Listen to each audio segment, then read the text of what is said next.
बिस्मिल्लाहिर्रहमानिर्रहीम। इससे पहली क्लासेस में हम ये बात बड़े यकीन के साथ और बड़े स्ट्रेस के साथ जो है वे डिस्कस कर चुके हैं कि वो कौन से 8 प्रॉब्लम हैं जो किसी भी बच्चे को जो कि इंग्लिश को एज ए सब्जेक्ट जो है पढ़ रहा है वो फेस कर रहा है। तो उनमें से सबसे पहला प्रॉब्लम वो था प्रोनाउंसिएशन का। तो मैंने कहा चलें प्रॉब्लम तो आपको बता दिए डिटेल के साथ, अब थोड़ा सा सोल्यूशन की तरफ भी हमें आना चाहिए।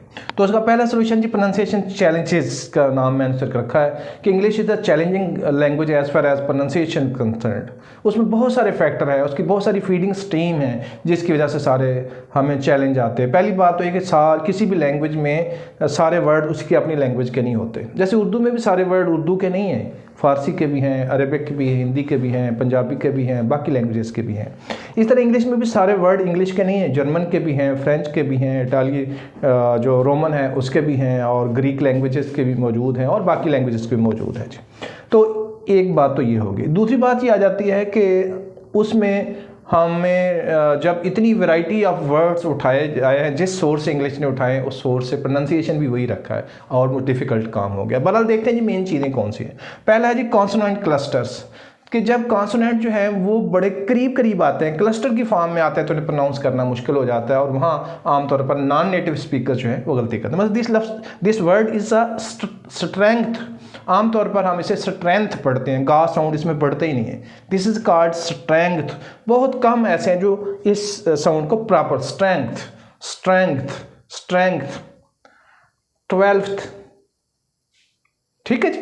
तो लिहाजा आप देखें कि किस तरीके से जब कॉन्सोनेंट क्लस्टर आता है तो हमें वो प्रोनाउंस करना मसला आता है, यही स्टूडेंट को भी प्रॉब्लम आ जाता है। दूसरा जी वॉल साउंड्स। वॉल साउंड जो है वो वैरायटी ऑफ साउंड है। हमारे पास 5 वॉल लेटर होते हैं, 20 साउंड से देते हैं। तो हमें कैसे पता चलेगा स्पेलिंग देख के कि हाँ यही साउंड पढ़नी है, ठीक है ना। तो लिहाजा बाद एक ही वॉल 5 वर्ड्स में आ रहा होता है और हर वर्ड में वो साउंड डिफरेंट दे रहा होता है। मतलब MAN मैन है तो CL कैल होना चाहिए, कॉल क्यों है? CALL कॉल होना चाहिए। BALL बॉल बैल होना चाहिए, बॉल बॉल क्यों है? तो बिल्कुल इसी तरीके से आप देखें कि एक अपना वॉल ए ही यूज़ हो रहा है तो साउंड डिफरेंट हो गए। इस तरह बाकी सारे साउंड्स उठा के देख ले तो इतनी वैरायटी है, इसमें भी कंफ्यूज होने का खासा मार्जिन मौजूद होता है। और सबसे अहम बात जो है, अगली बात आ जाती है, वो है जी स्ट्रेस एंड इंटोनेशन। हमारा स्ट्रेस पैटर्न, जितनी भी ओरिएंटल लैंग्वेजेस हैं इनको हम सिलेबल टाइम्ड लैंग्वेज कहते हैं। सिलेबल टाइम्ड लैंग्वेजेस वो होती हैं जिसमें हर syllable, each and every syllable is equally stressed. मैं स्कूल जाता हूँ, जितना मैंने मैं को स्ट्रेस किया उतना ही स्कूल को, उतना ही जाने को, उतना ही हूँ को। जबकि इंग्लिश में ऐसा नहीं है। इंग्लिश में जो डिक्शनरी वर्ड हैं वो स्ट्रेस होंगे और जो नॉन डिक्शनरी वर्ड हैं जिन्हें हम फंक्शन वर्ड्स कहते हैं वो स्ट्रेस नहीं होंगे। मसलन अगर मैं कहूँ कि अपने जो ओरिएंटल लैंग्वेजेस के स्ट्रेस में, तो मैं ये ऐसे कहूँगा where are the car keys, ऐसे पढ़ेंगे तो आपको भी समझ आता है, मुझे भी आता है। लेकिन वेस्टर्न ऐसे नहीं कहेगा, वो कहेगा where are the car keys. यहाँ वेयर्स साउंड यूज हमें पता चलेगा और फिर उसके बाद अगली बात जो हमें समझ आएगी वो का की समझ आएगी और अगली बात कीज की समझ आएगी, क्योंकि तीनों डिक्शनरी वर्ड हैं, तीनों ही वो स्ट्रेस करेगा, बाकी वो स्ट्रेस ही नहीं करेगा। तो लिहाजा स्ट्रेस और इंटोनेशन का फ़र्क है। इंटोनेशन स्ट्रेस प्रॉपर होगी तो इंटोनेशन भी प्रॉपर हो जाएगा, वरना कंप्यूटर स्पीच और ह्यूमन स्पीच में जो फ़र्क है वो सिर्फ इंटोनेशन का। ठीक हो गया जी। साइलेंट लेटर जो है आते हैं जहाँ पे, वहाँ हमारे लिए प्रॉब्लम स्टूडेंट्स की आ जाता है कि जैसे नी को कनी कोई नहीं पढ़ता, बिल्कुल ठीक है, लेकिन कॉम्ब सारे पढ़ते हैं।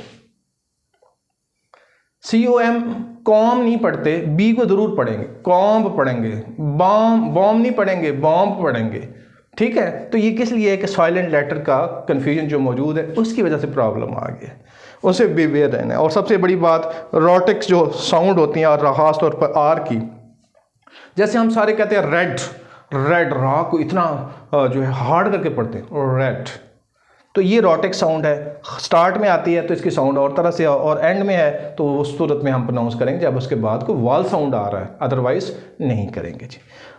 वर्ड स्ट्रेस ये है कि जो डिक्शनरी वर्ड है वो स्ट्रेस किए जाएंगे और जो फंक्शन वर्ड है वो स्ट्रेस नहीं किए जाएंगे। तो जब हम ये प्रॉपर इक्वल रिदम से पढ़ेंगे तो हमारा इंटोनेशन ऑटोमेटिकली ठीक हो जाएगा। हम एक्सेंट की डेफिनेशन यही करते हैं कि intonation plus pronunciation is equal to accent, ये एक्सेंट के बराबर होता है। ठीक होगी बात जी। तो लिहाजा ये वो 5 से 6 चीज़ें हैं अगर आप प्रोनाउंसिएशन बेहतर करना चाहते हैं तो इन चीज़ों को ख़ुसूसी तौर पर फोकस कीजिए और बार बार प्रैक्टिस कीजिए। It's a matter of practice. Thank you.